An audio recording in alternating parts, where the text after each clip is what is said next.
The U.S. Surgeon General takes aim at Americans' perception of alcohol, while those same consumers are evaluating how much they may want to spend on drinks. We have insights and data galore to explain both, as well as pointing toward a not quite dry, but definitely still buzzed January. I'm Sightline's Director of Insights, Brian Roth, joined by lead analyst Kate Burnett for this episode of The Gist. And Kate, let's jump in. One of the hottest topics of conversation in broader beverage alcohol over the course of the last week and 2 weeks has been this discussion around what's going on with recommendations around alcohol and what it means in terms of our risk for disease. If you have read the news, turned on the TV, whatever it may be, opened up a social feed, you've probably seen headlines similar to this. If you're joining us on YouTube, you can see we have stories from the New York Times, Washington Post, local affiliates, as well as the San Francisco Gate, all crying, foul for what may be going on with alcohol and its impact on the potential with cancer. This was the U.S. Surgeon General who put out a warning.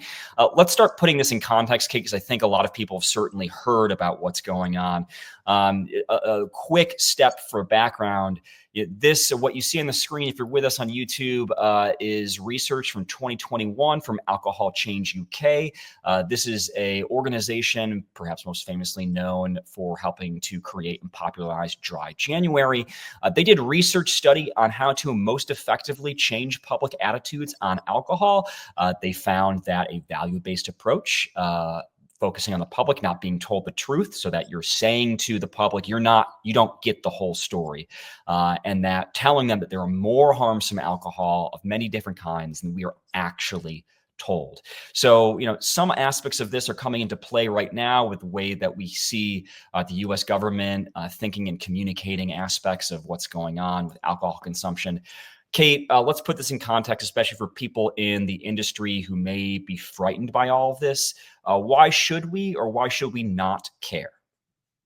I mean, we should care. This is a big deal. I think, the amount of media coverage and internal discussion within the industry are notable.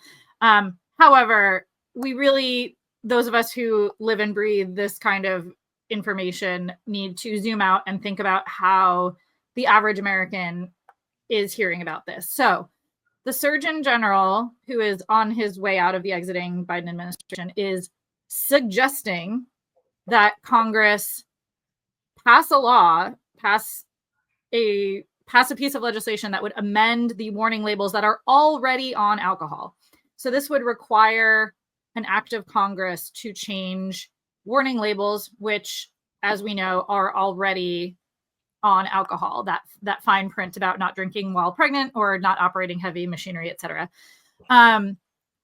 So what we have right now is the Surgeon General merely making a suggestion to Congress. Congress has done nothing to really advance this thus far.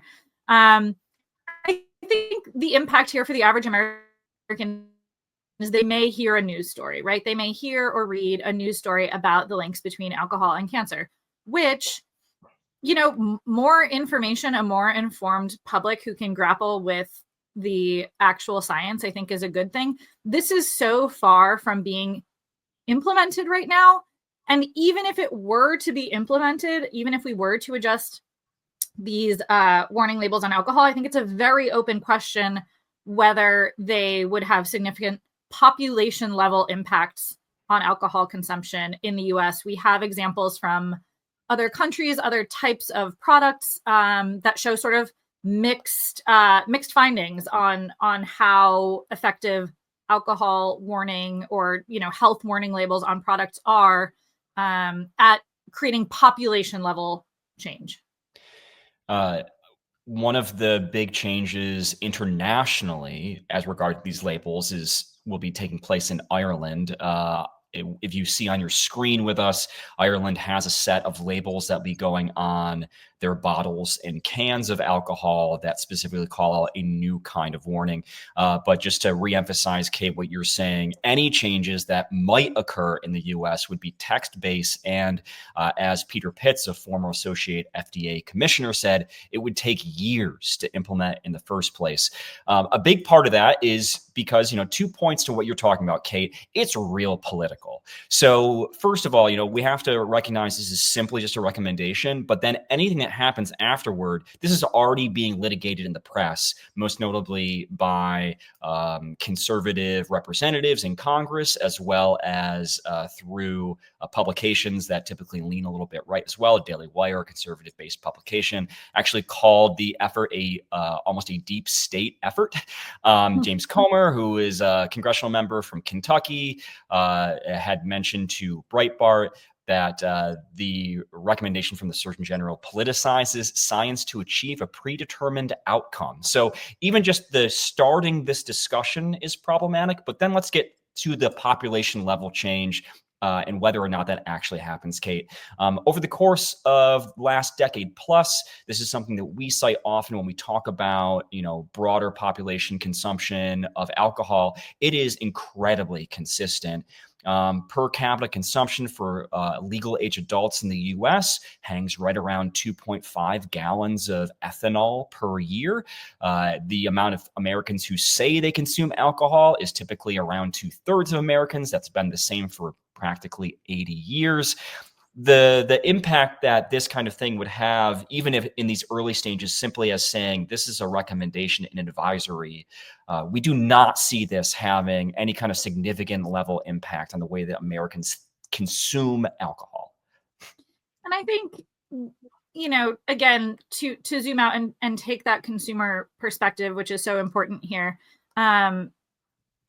Yes, it is important to understand potential links between alcohol consumption levels and perhaps increased risk for certain types of cancers. That is important public health information that the public deserves to know about.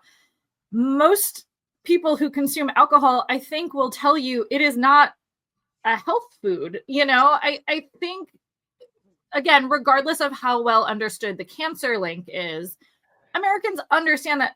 I think broadly, alcohol is not great for you, especially in heavy amounts. So it's not as though we're finding out that apples are bad for you or, vitamins might cause cancer. This is a substance that most people are already thinking about as a trade-off for their health. And weighing those risks and benefits, right? I mean, we all make decisions that are perhaps not in the 100% best interest of our health. We do it all the time. We all want to lose those 5 pounds, eat more veggies, whatever. We're all aspiring to this, and yet in our daily lives we make trade-offs. And I think that's what Americans do with alcohol and will continue to do with alcohol, regardless of a very very sort of bureaucratic message from the Surgeon General that they may not even register on their radar. An important piece of information to note too when we talk about perception of risk as it relates to alcohol in our lives too. So obviously there's just a general better understanding of our health and wellness. We are monitoring, tracking, consuming in all sorts of different ways on our phones, on our wrists, in our fridge, just to try to maximize our health and wellness. But even if we zero in on not even America's youngest drinkers, but people who are not legally of age. So the perception of risk of alcohol, this is data from the Monitoring the Future study. It's a federally funded survey through the University of Michigan. There has been an unchanged percentage of high school seniors who said that drinking once or drinking 1 to 2 drinks per day is perceived as a risk. There's been no change in the last 30 years, basically, for this. So there's an understanding of what is bad for you, but there's also an understanding of where that threshold is. If we're talking about drinking 5 drinks a day, that's a problem. And Americans increasingly talk about that and understand that as a serious issue.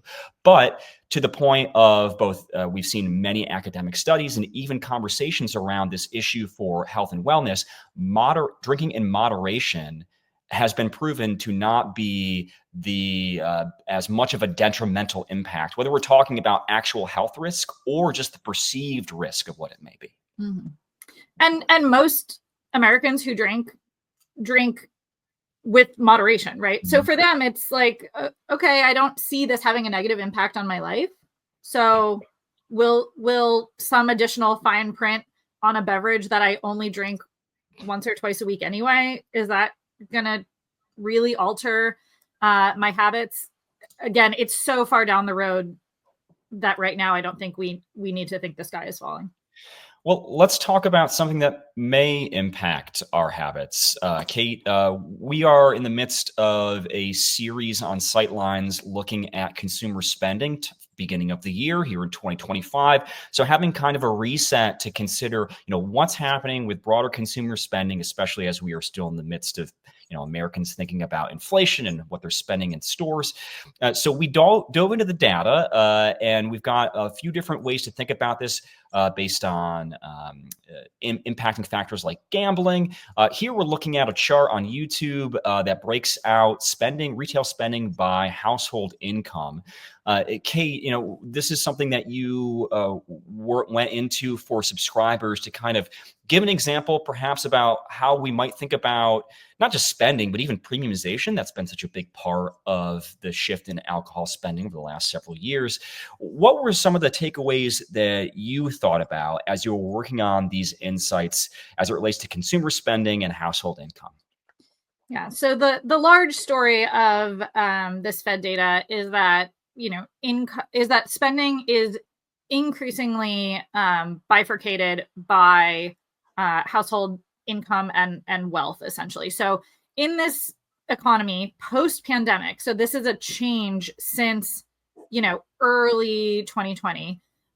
In post-pandemic, if you are a wealthier household with higher income, you are increasing your retail spending at a much higher rate than lower and middle income households. And you may say, well, yeah, obviously well-off households will spend more, but we're talking about even as a percentage of income. So this matters for alcohol because we're seeing these groups of people spend very differently on alcohol as well. So wealthier households, even as a percentage of their income, spend more on alcohol than less well-off households. So they're wealthy households, they're feeling comfortable. They're going to keep spending on their premium products. They have the money to burn. They're loyal to those products. They're going to keep buying those high-end alcohol brands.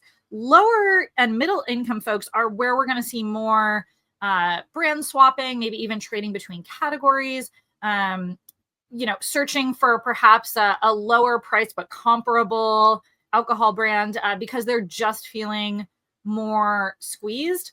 I think the one, sort of caveat to that is eventually at some point you get to a place where there are no more trade downs. You are buying the least expensive alcohol that satisfies what you're looking for, and there's really nowhere else to go from there except to reduce consumption potentially. So it's really a tale of very different shopping behaviors depending on income level in a way that is even more stark than it was pre-2020. Yeah, there is a conversation to be had, I think, in the two ways that we often think about looking specifically at growth and change in alcohol, dollars and volume. And so, I have seen in the last week more attention, I think, or at least conversation to people talking about paying attention to volume in a way that maybe dollars used to lead, specifically because when we think about volume, people might be maybe buying more spirits. That means they might buy less beer, for example, but spending $5 less because they're going to be buying a 12 pack of Busch Light versus a 12 pack of Modelo Especial, like that is a difference too. So I think considering what these changes might mean in terms of people trading down, it might not mean that they are trading out just so much as they are trying to find an alternative. So when we think about dollars as the leading way to look about growth, that all of a sudden becomes problematic when we see dollars way, way down. Sounds really bad, right? But then the volume may just be shifting to another location, another different brand. We have a chart up on the screen that looks at alcohol category elasticities. This is created by Nielsen IQ. For me, I think there's something a little bit lost in this when we think about less sensitive to more sensitive. So spirits typically less sensitive in terms of elasticity. And what we mean by that is that, people are far more brand loyal. And if they have a very special kind or specific kind of whiskey or tequila they may want, they're going to stick with it. What we've seen actually over the last 3 years is people are willing to trade down in those categories, especially something like tequila, where you could spend $10 less on the bottle, but it's not going to change your margarita. Whereas more price sensitivity exists in the space of something like beer or flavored malt beverages or ciders, just because it is far, far easier to find a cheaper approximation, maybe something that you're just happier to spend a few less bucks on for a larger format package. It makes that kind of back and forth trade-off a little bit easier for consumers. And I think it's not surprising to see categories like FMBs, cider, beer, even vodka, which gets frequently mixed with other things. These are all very flavor-driven beverages. It's not surprising to me that customers are able to find the flavors, find other flavored things that might cost slightly less. Whereas, if you're loyal to a particular Scotch, you're not mixing that with Coke Zero or whatever, you like that specific Scotch. Whereas, maybe one apple hard cider tastes the same as another apple hard cider to you, and you can find the flavor that you are craving, in a lower priced option, or you just want flavor, period, right? And maybe a malt based hard tea is the same to you as a peach cocktail. You're just looking for that flavor, and in that way, you have tons of options at a vast array of price points at that side of the scale.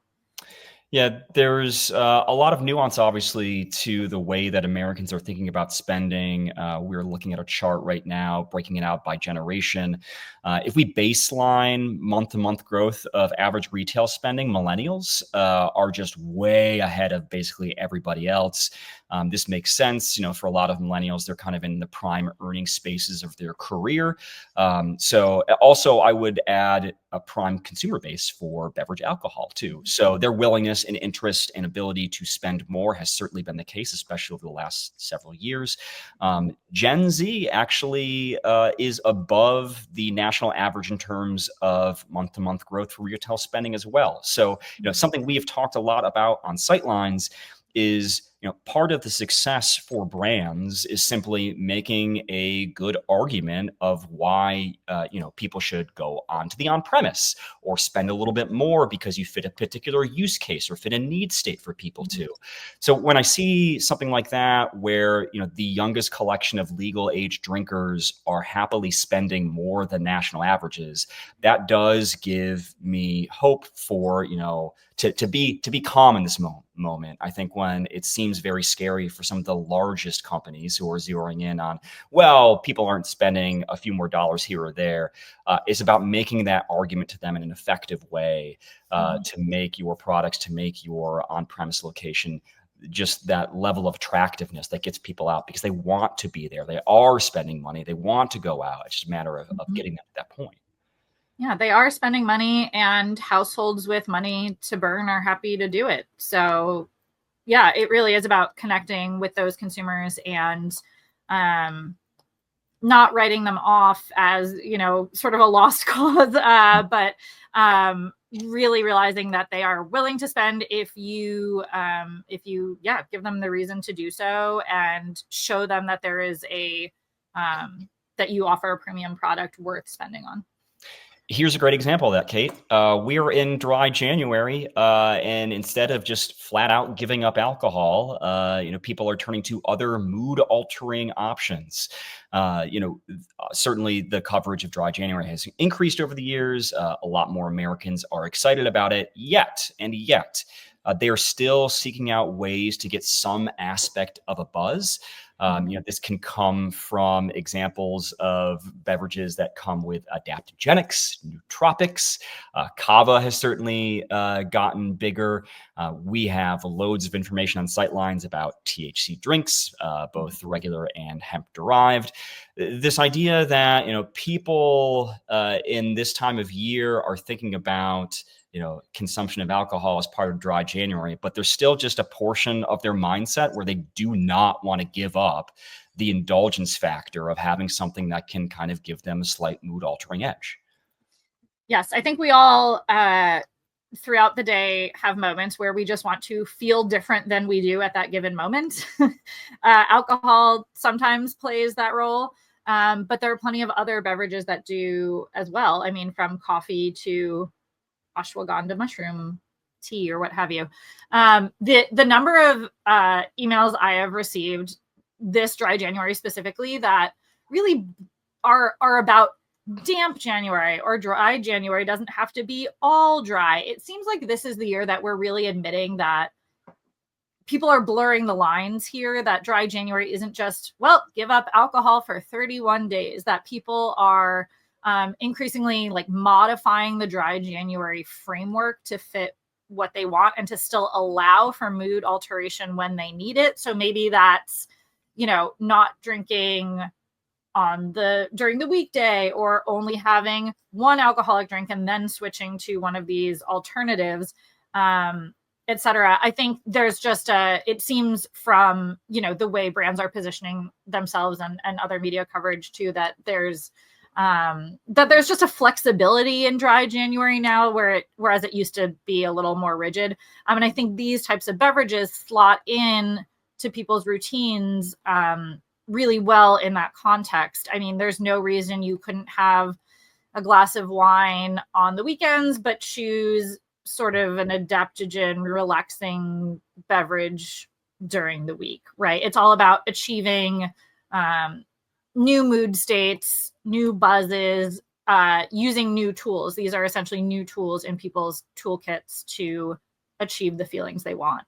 Yeah, there is, as things often go for Americans, we do an exceptional job at finding caveats to things, and this is a great way to think about that. Where dry January isn't an orthodox participation so much as it is a moment in time in which it seems more Americans are just thinking about their consumption levels and then just adjusting. So I'm not drinking alcohol, but even for the last several years, that has come with a caveat of, well, if I'm going out, I might do it. Or I'm not drinking alcohol, but I'm definitely going to be drinking THC products or taking THC in some fashion. And this touches back to a piece that we had from early in 2024 on Sightlines, focusing on this idea of just simply trying to get a feeling from what we buy. The headline of the story was, at C-stores, drinkers just want to feel something.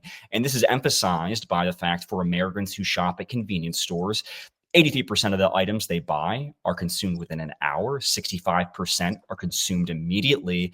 And we are talking in this piece, and we have throughout 2024 as well, putting it in context of, they're buying energy drinks. They're buying other mood altering beverages that may include THC drinks too, that, the shopping behaviors are seeking out products that are going to help to meet a desire just to shift some kind of feeling very quickly. Yeah, I would argue that the majority of beverages purchased today, we expect them not just to taste good, but we expect them to literally make us feel different. And that can come from just simple hydration, right? Think about the way that young people talk about hydration today, like it's going to solve every health problem you ever had. It's like, do you have the flu or are you just dehydrated? Like, are you hungover? Or are you just dehydrated? Are you experiencing back pain, or do you just need a giant Stanley mug of water? Everything we drink, we expect to change the way we physically feel, I would argue. Not even in the straight up, straightforwardly functional space, but even in hydration, even in this new wave of sodas, right, are promising to make our digestion better. Everything we drink is supposed to optimize our mood or our body in some way. And it's kind of becoming, in a sense, table stakes for beverage brands today. You can optimize your inbox by signing up for Sightlines. You can get context of all we talked about in this episode of The Gist, as well as dive deep into our archives. Learn more at sightlines.news.